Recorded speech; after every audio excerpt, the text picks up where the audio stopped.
जल एक ऐसी चीज है जिसे सुबह से लेके रात तक प्रयोग करते हैं। अमीर से लेके गरीब तक प्रयोग करते हैं और मनुष्यों से लेके पशु पक्षी भी प्रयोग करते हैं। जहाँ जल नहीं होता है वहाँ पशु पक्षी भी नहीं होते हैं। मनुष्यों की तो बात बहुत दूर की है। पहले के समय में जंगल में जानवर होते थे तो वहाँ पानी होता था कि नहीं होता था? वहाँ पर झरने होते थे, सुना होगा आपने। झरने होते थे, तालाब होते थे और जंगल के किनारे से नदियाँ भी बहती थी। तो पशु पक्षियों को भी जल की व्यवस्था हो जाती थी। कहा जाता है जल ही जीवन है, लिखा मिलता ना जगह जगह। और इसके आगे कुछ और भी लिखा रहता है, जल ही जीवन है कृपया व्यर्थ ना बहाएं। ऐसा लिखा होता कि नहीं? बहाते हो कि नहीं बहाते हो? जब से टंकियां आई हैं छत के ऊपर वाली, तब से करोड़ों लीटर पानी, करोड़ों नहीं अरबों भी कह देंगे तो कोई बड़ी बात नहीं है, व्यर्थ बहता है। बटन चालू कर दी और अपने काम में लग गए। 15 मिनट, 1 घंटा, आधा घंटा कितना बह रहा है पता ही नहीं चलता है। पहले के समय में जल या तो कुएं से लाते थे या नदियों से लाते थे या तालाब से लाते थे। तो लेकर के आते थे, मेहनत से भरते थे, लागे अच्छे से रखते थे क्योंकि मेहनत से आता था। अब तो बटन चालू करो, पानी उपलब्ध है। तो जो चीज़ मेहनत से मिलती है उसका इंसान सदुपयोग करता है, उसका दुरुपयोग नहीं करता, व्यर्थ नहीं बहाता है। तो पानी जीवन में एक सबसे जरूरी चीज है, सबसे जरूरी। जो शहर हैं बड़े बड़े भारत के, आपको मालूम है वो कहाँ बसे हुए हैं? दिल्ली, बम्बई, कलकत्ता, जबलपुर, मद्रास, या तो समुद्र के किनारे हैं और या नदियों के किनारे हैं। ऐसे ही है ना, दिल्ली में यमुना है और जहाँ समुद्र होते हैं वहाँ कई नदियाँ अपने आप चल के आती हैं और समुद्र में आकर मिल जाती हैं। तो जहाँ जल की व्यवस्था होती है वही निवास होता है, उसके अलावा निवास नहीं होता है। अब मैं आज आपसे जल की चर्चा क्यों कर रही हूँ? पानी एक बड़ी साधारण सी चीज़ है, लोग इसकी कीमत ही नहीं समझते। यूँ उठाकर यूँ फेंक देते हैं, आधी बाल्टी यूँ फेंक देते हैं, 1 बाल्टी यूँ बहा देते हैं, अरे कल का पानी है फेंक दो, अरे ये वाला पानी है फेंक दो। यूँ की कोई कीमत ही नहीं समझते हैं उसकी। एक बार की बात है, एक बहू ने 1 लोटा पानी फेंक दिया और वहीं उसकी नंद थी, उसके हाथ से घी का डिब्बा गिर गया, घी फैल गया। सास ने बहू को डांटा, बेटी को नहीं डांटा। बहू को डांटा, बेटी को नहीं डांटा और बड़ी जोर से डांटा। और बेटी से पूछा, बेटी तेरे को चोट तो नहीं लगी? कोई बात नहीं है, घी गिर गया तो गिर जाने दे, कोई बात नहीं है। और बहू को बड़ी जोर से डांटा, ये क्या मतलब है, तूने पानी फेंक दिया लोटा भर के, समझ में नहीं आती है पानी ऐसे क्यों फेंकती है? रात हुई, पहले की बहुएं अपने सासुओं के पैर दबाती थी, है ना? अभी भी दबाती होंगी।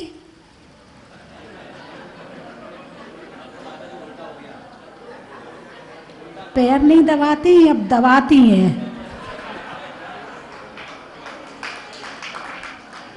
पहले की बहुएं पैर दबाती थी और अब की बहुएं दबाती हैं।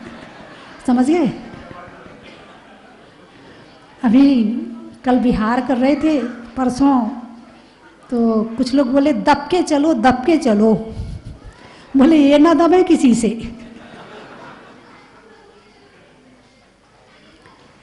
पैर दबाई बहू ने, साथ में पूछा अम्मा जी पानी जैसी चीज़ जो कि बड़े इजी गोइंग मिल जाती है, बड़े सरलता से मिल जाती है, और एक लोटा मैंने पानी फेंका तो आपने मुझे डांटा।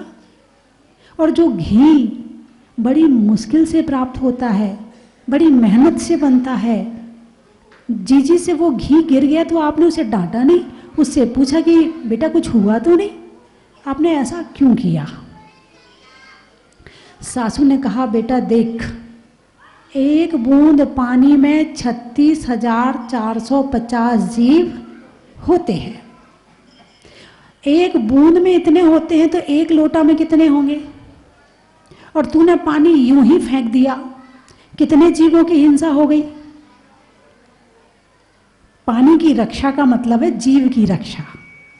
पानी की रक्षा का मतलब है जीव की रक्षा, और जीव की रक्षा का मतलब है आत्मा की रक्षा, और आत्मा की रक्षा का मतलब है धर्म करना। यदि धर्म करना शुरू करना है तो पानी से शुरू करो। पूजा वाला धर्म बाद में होगा, पहले पानी से धर्म शुरू करो। जो एक जीव के प्रति भावुक रहता है, उसको बचाने की, उसकी रक्षा का भाव उसके अंदर रहता है, तो धर्म शुरू हुआ कि नहीं हुआ? आप क्या सोचते हो? पूजा करने से धर्म की शुरुआत होती है। जो पानी छान कर पीता है वो बहुत बड़ा धर्मात्मा है। वर्तमान समय में पानी छान कर पीता है वो बहुत बड़ा धर्मात्मा है। यदि पानी छान कर पीने वाला आदमी होगा तो वो ना तो बाजार का खाएगा, क्योंकि वहाँ सवंछने पानी का बनता है, और भी जितने शादी का है, इधर का है, उधर का, सारा काम खत्म हो जाएगा। केवल छने पानी का नियम ले लो, सारा धर्म अपने आप आ जाएगा। तो सास ने कहा बेटा पानी को हमें यूं व्यर्थ नहीं बहाना चाहिए। और रही बात घी की, तो घी जानबूझकर थोड़े कोई गिराता है। जैसे तूने जानबूझकर के पानी फेंका है, ऐसा कोई जानबूझकर घी फेंकता है क्या? वो तो उसके हाथ से धोखे से गिर गया, वो खुद गिर गई तो घी गिर गया। अब वो गिर गई है तो घी गिरा है। अब घी गिर गया, वो खुद गिरी है तो उसे चोट लगी होगी, तो मैंने उसे पूछ लिया। और घी वो जानबूझकर गिराने वाली आगे भी नहीं है, क्योंकि इंसान घी की कीमत जानता है मगर पानी की कीमत नहीं जानता है। घी बनाया जा सकता है मगर पानी नहीं बनाया जा सकता है। घी को बनाने के कई साधन हैं, लेकिन पानी को बनाने का कोई साधन नहीं है। जरा वो कौन सी कंट्री है जहाँ पर पानी कम है? दुबई में। कहाँ पर? दुबई में। वहाँ पानी कम है, पेट्रोल ज़्यादा है। यहाँ जितने का पेट्रोल मिलता है वहाँ उतने का पानी मिलता है। और वहाँ समुद्र का पानी कन्वर्ट करके पीने योग्य बनाने में अरबों रुपयों का खर्चा आता है। और जो पानी तुम्हें सहजता से मिल जाता है तुम उसकी कीमत नहीं समझते हो। तो पानी बड़ी सरलता से मिलने वाला है, लेकिन यदि कम हो जाए तो जीवन चला जाए। क्या कीमत है पानी की? बताइए मुझे, क्या कीमत है? आप क्या समझते हो पानी की क्या कीमत होगी? नहीं, अभी आपके समझ में नहीं आया है। एक बार की बात है कि एक राजा रेगिस्तान में सफ़र कर रहा था। चलते चलते कई दिन का सफ़र था, उसे प्यास लगी। जितना पानी था पिया पिया पिया, ख़त्म हो गया पानी। आगे बढ़ा, गर्मी के दिन थे, आगे बढ़ा, प्यास लगी, पानी है ही नहीं। और आगे बढ़े, पानी मिला ही नहीं। उसे इतनी प्यास लगी, इतनी प्यास लगी कि कंठ तक प्राण आ गए। सामने से एक ऊंट वाला आ रहा था, उसके पास में आधी गिलास पानी था। कितना पानी था? आधी गिलास पानी था। तो राजा ने कहा भाई पानी दे दे। मैं नहीं देता। अब समझना पानी की कीमत कितनी है। बोले 100 मोहरें ले ले, बोले नहीं। बोले 200 ले ले, बोले नहीं। बोले 1000 ले ले, बोले नहीं। बोले आधा राज्य ले ले, बोले नहीं। बोले पूरा राज्य ले ले। आधी गिलास पानी की कीमत कितनी है? जब तक इंसान को किसी चीज की जरूरत ना हो ना, तब तक उसकी कीमत नहीं समझता है। उसे कोई चीज सहज में और सरलता से मिल जाए ना, उसकी कीमत नहीं समझता है। घर में यदि 4 बच्चे हैं और एक बच्चा सीधा है, सरल है, तो उसकी कीमत नहीं करते लोग। यदि सबसे ज्यादा डांटेंगे, अरे बोलिए ना, घर में सबसे ज्यादा डांट कौन से बच्चे को पड़ती है? वो तेज तर्राट वाले को, या दिन भर गुर्राने वाले को, या सीधे सरल को? सीधे सरल को। जंगल में जाकर के सबसे पहले कौन सा पेड़ काटा जाता है? जो सबसे सीधा होता है। भाई ये बढ़िया है, इसमें हमें मेहनत नहीं करनी पड़ेगी। और जो टेढ़ा मेढ़ा हो, उसको काटने के लिए भी सोचना पड़ता है। तो जो चीज़ सीधी और सरलता से मिल जाती है, उसकी आप कीमत नहीं करते हो। ऐसे घर में भी बच्चों के लिए जो बच्चा सीधा हो ना, सारे उस पर हावी रहते। जो आता है वही चिल्ला जाता है, जो आता है वही डांट जाता है। तो पानी बड़ी सरलता और सहजता से मिलने वाली चीज है, लेकिन यदि कमी हो जाए तो प्राण भी जा सकते हैं। जिस समय पर वो केदारनाथ की बाढ़ आई थी, याद है आपको? हैं? लोग लाखों रुपए लेके घूम रहे थे, लाखों रुपए, लेकिन वो लाखों रुपए के नोट बेकार हो गए थे। तो बहुत था, पानी ही पानी था, फिर भी पानी की जरूरत थी। कौन से पानी की? पीने वाली पानी की जरूरत थी। और वहां लाखों रुपए देने पर भी एक गिलास पानी नहीं मिल रहा था। बंधुओं, अब आपको लाती हूं धर्म से जोड़कर कि धर्म में पानी की जरूरत है या नहीं है। अरे बोलिए ना, कैसे? चलो आवाज आई है अभिषेक करने के लिए और पूजा करने के लिए। आप लोग पूजा करते हो कि नहीं? पूजा नहीं करते? हाँ, तभी तो आपको कुछ भी नहीं पता है। पूजा करो तो जानो कि पानी की क्या कीमत होती है। जब पूजा करते हैं तो पूजा के जो अष्ट द्रव्य चढ़ाते हैं, तो उन अष्ट द्रव्यों में सबसे पहले जल चढ़ाया जाता है। क्या चढ़ाया जाता है? जल चढ़ाया जाता है। जल क्यों चढ़ाया जाता है? क्या जल चढ़ाने से जन्म जरा मृत्यु का नाश हो सकता है? यदि जल चढ़ाने से जन्म जरा मृत्यु का नाश हो जाता, तो जो हमारे तीर्थंकर भगवान थे, उन्होंने दीक्षा ली, जंगल गए, तपस्या करी, वो जल चढ़ा लेते और कर्मों का नाश हो जाता। फिर भी जो श्रावक है, ग्रस्त में रहता है, तो जल को प्रतीक बना करके पूजा करता है।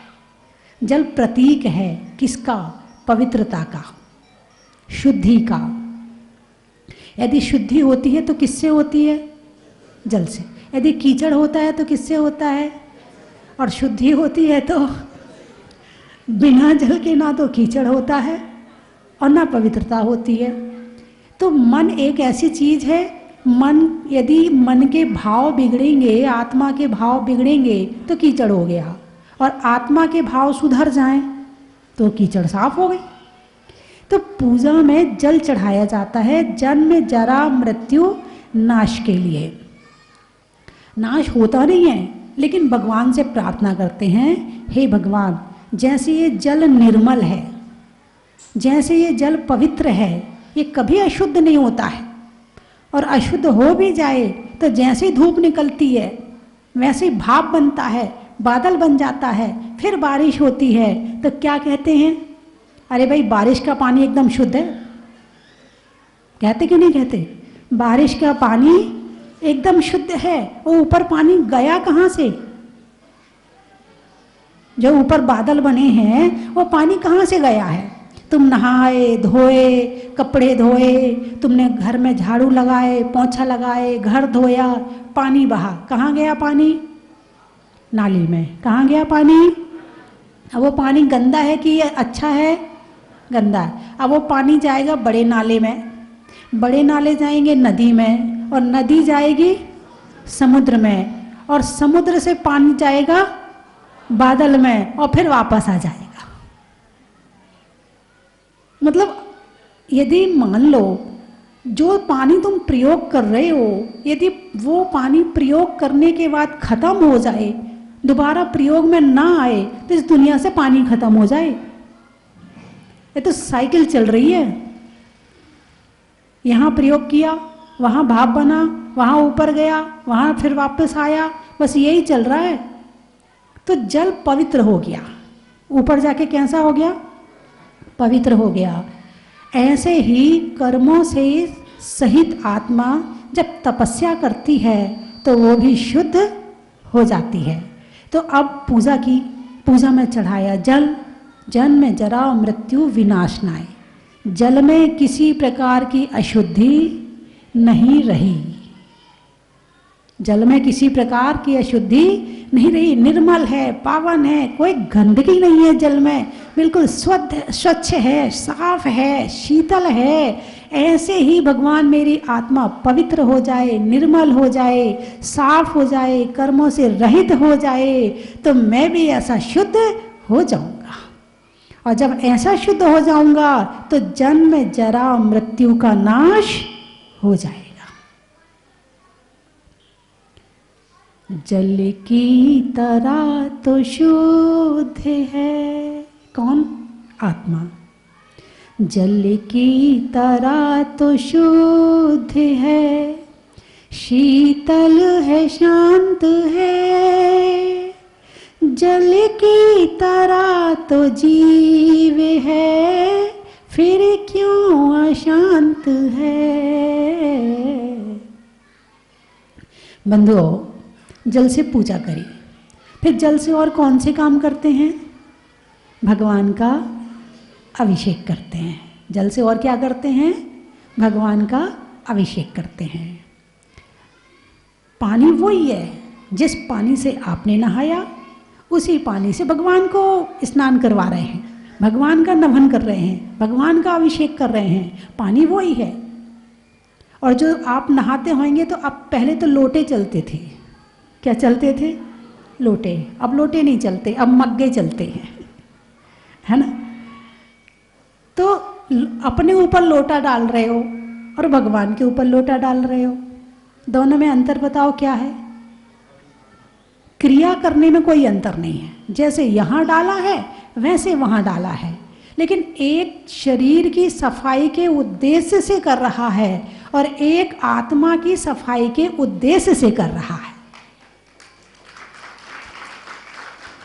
जिसमें शरीर की सफाई का उद्देश्य वो खुद के ऊपर, शरीर के ऊपर डाला है, और जिसमें आत्मा पवित्र बनाने के लिए उद्देश्य है वो भगवान के ऊपर डाला है।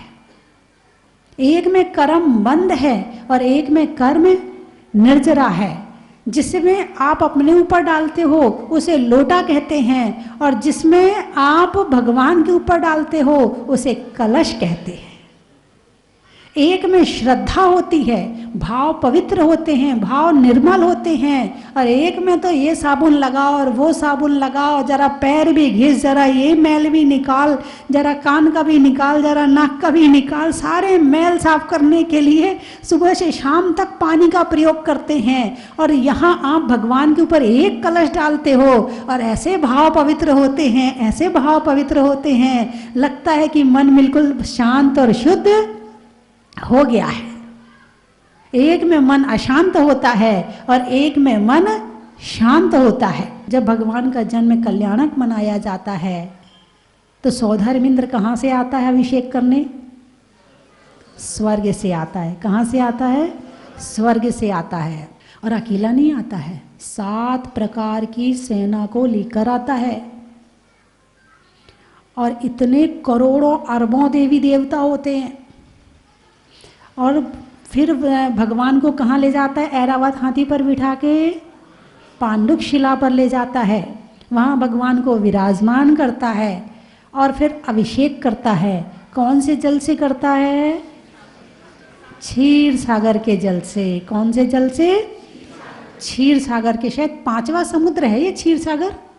पहला तो हो गया लवण समुद्र है, दूसरा कालोदधी, तीसरा पुष्करार्ध, चौथा है शायद 5वां समुद्र है। तो 5वें समुद्र से जल आता है। कहाँ से आता है? क्षीर सागर का जल क्यों आता है, कोई बता सकता है? जो लवण समुद्र, कालोदधी समुद्र का जल है वो भले पास पड़ता है, लेकिन उसमें त्रस जीव होते हैं। क्या होते हैं उसमें? त्रस जीव होते हैं, इसलिए छानने की ज़रूरत पड़ती है, गर्म करने की ज़रूरत पड़ती है। लेकिन जो क्षीर सागर का जल होता है उसमें त्रस जीव नहीं होते हैं, उत्कृष्ट होता है, उत्तम होता है और दिखने में दूध जैसा होता है। कैसा होता है? दूध जैसा जल होता है। तो 1008 कलशों से भगवान का अभिषेक होता है क्षीर सागर के जल से। तो इस तरह से जब श्रावक 12 तप ज़्यादा नहीं कर पाता है तो उसके लिए जीवन में फिर महत्व होता है अभिषेक और पूजा का। और यदि आप अभिषेक और पूजा भी ना कर पाए तो समझना आपने अपने जीवन में कुछ किया ही नहीं है। मैंने कल भी बताया था, ये हाथ इंसान की क्वालिटी है। हाथ है उसके पास में, 2 पाँव हैं और 2 हाथ हैं। जानवर के पास में क्या है? उसके पास हाथ है क्या? अच्छा, मैंने एक दिन और बड़ा चिंतन किया। एक जैसे चींटी को देख रही थी, एक दिन कन खजूरे को देखा तो एक चिंतन आया कि जो जितना छोटा प्राणी है उसके पास उतने ज़्यादा पाँव हैं। आपने सोचा कभी? चींटी कितनी सी होती है और उसके पास पैर कितने होते हैं? 5-6 पैर तो होते ही होंगे। अरे बोलिए ना, ज़्यादा ही होते हैं। कन खजूरा आप लोग क्या बोलते हैं उसे? हाँ, उसके जैसे ट्रेन के पूरे रेल के डब्बे की वो पाँव की वो होते ना, ट्रेन में नीचे चक्के होते हैं, इतना सा तो शरीर और इतने सारे पाँव। ध्यान दिया कभी आपने? इतना छोटा सा प्राणी और पाँव इतने ज़्यादा। मच्छर के कितने पैर होते हैं? इतना सा शरीर और पैर कम से कम 4 तो होते ही होते हैं। कंछड़ा बोलते हैं, हाँ, जिसके बहुत सारे पैर होते हैं। ऐसे ही आपने देखा होगा कि जैसे मक्खी है, मक्खी के भी कितने सारे पैर होते हैं। अब थोड़े से प्रोग्रेस हुई, आत्मा थोड़ी अच्छे शरीर में आई तो पैर कम हो गए, अब 6 पैर से 4 पैर में आ गए। लेकिन जो उससे ज़्यादा उत्कृष्ट हो गया उसके 2 पैर हो गए। कितने उत्कृष्ट प्राणी हो आप, आपके पास में 2 पैर हैं और आप सीधे खड़े हो जाते हो। किसी पशु को कभी सीधा खड़ा हुआ देखा आपने? तो ये हाथ क्यों मिले हैं, चिंतन करना। मैं क्या कहना चाहती हूँ कि ये हाथ मिले क्यों हैं, हमने ऐसा कौन सा काम करना है, हमें अपने जीवन में ऐसी कौन सी चीज़ प्राप्त करनी है कि इन हाथों का सदुपयोग हो सके। खाने के लिए हाथ मिले हैं, पेट भरने को हाथ मिले हैं, तो पेट तो पशुओं का भी भर जाता है। जिनके पास हाथ नहीं होते हैं, पेट तो उनका भी भर जाता है। तो हाथ क्यों मिले हैं? ये अपने शरीर की सफाई सजाने, इसके लिए नहीं मिले हैं। हाथ मिले हैं भगवान का अभिषेक करने को, भगवान की पूजा करने को, और पैर दबाने को, वैयावृत्ति करने को, दान देने को, इन चीजों के लिए हाथ मिले हैं। करते हो कि नहीं करते? करते हो कि नहीं करते हो? करते हो? कितने लोग करते? जरा हाथ उठाना। पैर उठाना थोड़ी कहूंगी क्योंकि आपके पास हाथ है, पैर तो पशुओं के पास होते हैं। कितने सौभाग्यशाली प्राणी को आपको हाथ उठाने का भी मौका मिल रहा है, लेकिन हाथ वही उठाएगा जो करेगा। तो बंधुओं, अभिषेक करने से अनंत पापों की निर्जरा होती है, भाव पवित्र होते हैं। जीवन में कहते ना, दिन में एक ना एक काम ऐसा करो जो निस्वार्थ हो। कम से कम अभिषेक ही निस्वार्थ होकर कर लें, कम से कम पूजा ही निस्वार्थ होकर कर लें, कोई स्वार्थ नहीं, बस भगवान की भक्ति है, भगवान के गुणगान करना है, भगवान के प्रति बहुमान करना है, भगवान के प्रति समर्पित होना है, भगवान के प्रति समर्पण की भावना है। मैं अभिषेक इसलिए करता हूँ, मैं पूजा इसलिए करता हूँ, मुझे दान देना है, बदले में कुछ नहीं चाहिए, बस मेरी भावना है कि मेरे द्वारा अच्छे कार्य हों, इसलिए दान देना है। ऐसे भाव से किया गया कार्य अनंत पापों का नाश कर देता है। तो बंधुओं, आत्मा में एक का, मनुष्य में नेक का, करने में भगवान के अभिषेक का, लगाने में नारा का, आकाश में तारा का, करने में भगवान की शांति धारा का, गाने में सुर का, नृत्य में नूपुर का और आने वालों में जयपुर का, शिखर जी में टोंक का, दिल्ली में चांदनी चौक का और आने वालों में टोंक का, सावन की घटा का, रसोई में बटा का और आने वालों में कोटा का, फूल में कली का, तपस्या में बाहुबली का, आने वालों में देवली का। अब चाक्षु वालों से तो नहीं कहूँ कि आने वालों में चाक्षु का ये तो आपका ही चाक्षु है ना। कृष्ण के पिता वासु का और बहू के लिए सासू का और राजस्थान में चाक्षु का।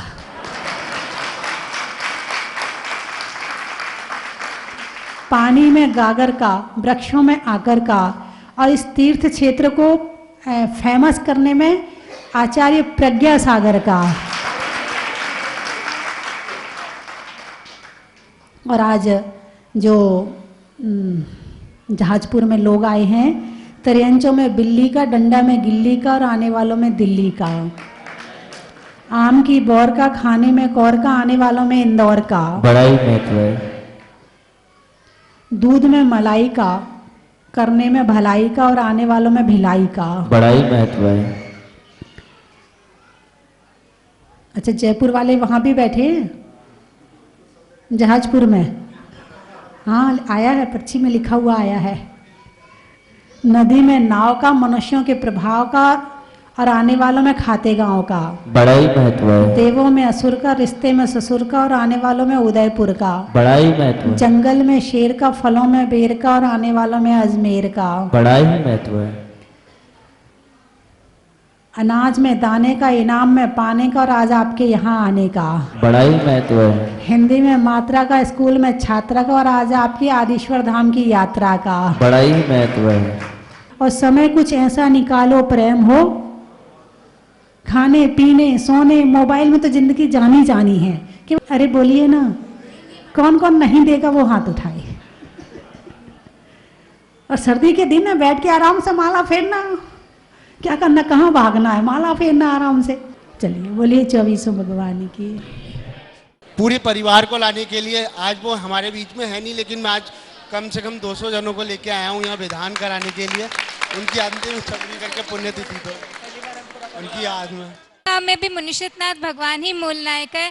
वहाँ की प्रतिमा भी बहुत अतिशयकारी है। उन्हीं के आशीर्वाद से आज हम पहली बार जहाजपुर में खातेगांव के सारे घर वालों को लेके और शांति धारा करने का, प्रथम शांति धारा करने का सौभाग्य प्राप्त किया। जो भी मुनिषितनाथ भगवान खातेगांव वालों के आशीर्वाद एवं माताजी के आशीर्वाद से ही सा आनंद संपन्न हुआ, उसके लिए हम माताजी का बहुत बहुत साधु वंदना करते हैं। धन्यवाद। निकली थी तब से यहाँ मैं आ रहा हूँ जहाजपुर, और आपने देखा इतना भव्य मंदिर जो आज यहाँ पर बना हुआ है, ये माताजी का ही देन है। और आप यहाँ की कमेटी को देखो, अध्यक्ष महामंत्री जी हमारे भाई साहब ज्ञानेंद्र जी, ये ब्रह्मचारी भैया, पुजारी जी, सभी यहाँ पर इतना सहयोग दे रहे हैं। आप यहाँ की व्यवस्थाएं देखो, यहाँ की साफ सफाई देखो। और मैं सभी को कहना चाहता हूँ कि यहाँ पर यात्री ज्यादा से ज्यादा बढ़ रहे हैं, और यहाँ जो चमत्कार है, एक बार आने के बाद आप बार बार आओगे, ऐसा मेरा विश्वास है। और मैं भी यहाँ शुरू से ही कई बार आ चुका, पंच कल्याणक हुआ था तब भी, जब प्रतिमाएं जी निकली थी तब भी, और मेरा सौभाग्य है कि यहाँ कई बार आया, आगे भी आता रहूंगा, ऐसा मेरा विश्वास और बाबा की कृपा रहे मुझे पर। संतप्त मानस शांत हो जिनके गुणों के गान में, वे वर्धमान महान जिन विचरे हमारे ध्यान में। वास्तव में मैं तो इस सुंदर मंदिर में जहाजपुर इस जहाजपुर सुंदर मंदिर में सर्वप्रथम बार आया हूं।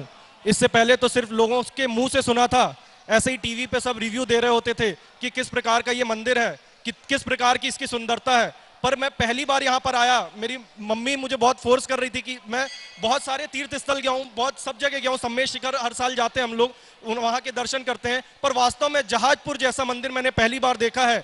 बहुत ही सुंदर इसका इंफ्रास्ट्रक्चर है और जिस प्रकार से यहाँ पे जो मतलब वाइट स्ट्रक्चर में सब कुछ बनाया गया है, तो बहुत ही ज़्यादा यहाँ पे मेंटल पीस मिलता है। तो मैं टीवी में जो भी मुझे देख रहे हैं, मैं उन सभी से अनुरोध करूंगा कि इस मंदिर को सिर्फ टीवी में ना देखें, इस मंदिर को सिर्फ टीवी तक ना रखें, इस मंदिर को खुद यहाँ पर आएं, उसको फील करें और यहाँ से फिर यहाँ पुण्य लेकर के, भगवान का दर्शन करके पुण्य लेकर के जाएं। जय जिनेंद्र। चलो रे चलो रे चलो, चलो रे चलो रे चलो, चलो जहाजपुर। चलो रे चलो रे चलो, चलो रे चलो रे चलो, चलो जहाजपुर। जय जिनेंद्र बंधुओं, मैं आपको सादर आमंत्रित करता हूं आने वाली 31 दिसंबर को। उस दिन सन 2021 को विदा करना है और रात्रि को 12 बजे 2022 का अभिनंदन करना है। 20वें तीर्थंकर भूगर्भ से प्रकटित अतिशयकारी 1008 मुनीश्वरनाथ भगवान के पावन चरणों में 31 दिसंबर की शाम को महाआरती और उसके बाद भक्तामर पाठ 48 रिद्धि मंत्रों के साथ में 48 दीपक प्रज्वलित किए जाएंगे। साथ ही भजन संध्या होगी और ठीक रात्रि को 12 बजे नए वर्ष का स्वागत करेंगे 108 दीपकों की महाआरती के साथ में। 1 तारीख को सुबह 7 बजे से मुनीश्वरनाथ विधान होगा और अब की बार एक विशेष सहयोग मिला है। 1 जनवरी 2022 को शनिवार का पावन दिन है, मुनीश्वरनाथ भगवान का दिन है। मैं आपको सादर आमंत्रित करता हूं, आप आए, जहाजपुर में आए और मुनीश्वरनाथ भगवान का अभिषेक करें, शांति धारा करें। अगर आप नहीं आ सकते हैं तो उस दिन जो विशेष शांति धारा होगी, विधान होगा, वो उसका पुण्यार्जन आप अपने परिवार की ओर से कर सकते हैं, जिसकी न्यौछावर राशि मात्र 5100 रुपये है। बंधुओं, वर्ष का आगाज करें।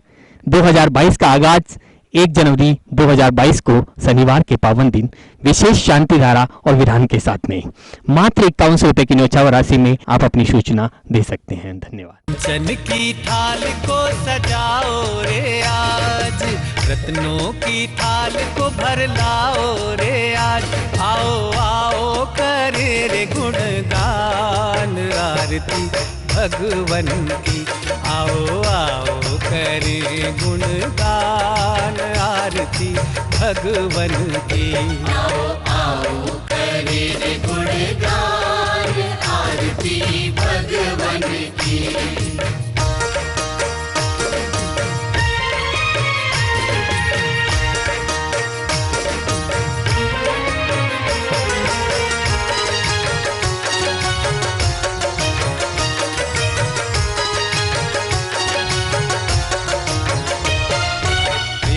सुमित्र के राज दुलारे, माँ पद्मा जी के नैनों के तारे। पिता सुमित्र के राज दुलारे, माँ पद्मा जी के नैनों के तारे। राजगृही में जन्म लियो आप, राजगृही में जन्म लियो आप। आओ आओ मनाए खुशी आज आरती भगवन की। आओ आओ करे गुणगान आरती भगवन की। आओ आओ करे गुणगान आरती भगवन की।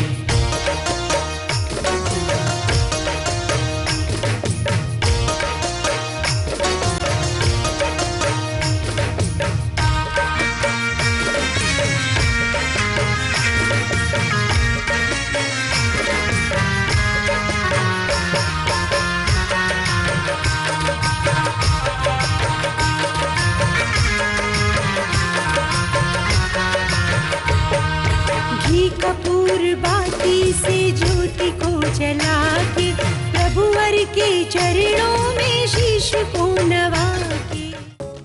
परम विदुषी लेखिका गणिनी आरिका रत्न श्री 105 स्वस्ति भूषण माता जी, जिन्होंने मात्र 20 वर्ष में 100 से भी अधिक किताबें लिखकर जैन समाज को अनूठा योगदान दिया है। बड़े बड़े विधान जैसे कल्पद्रुम महामंडल विधान, सिद्ध चक्र महामंडल विधान, इंद्रध्वज महामंडल विधान एवं विशेष जिनपद, पूजांजलि आदि महत्वपूर्ण साहित्य बहुत ही सरल व सुबोध शैली में लिखे हैं, जिसमें गद्य एवं पद्य साहित्य भी समाहित है। इन महान साहित्यों को पढ़कर आप भी अपने ज्ञान का विकास कर सकते हैं। साहित्य प्राप्त करने हेतु आज ही संपर्क करें। संपर्क सूत्र 7906062500 98683 45768।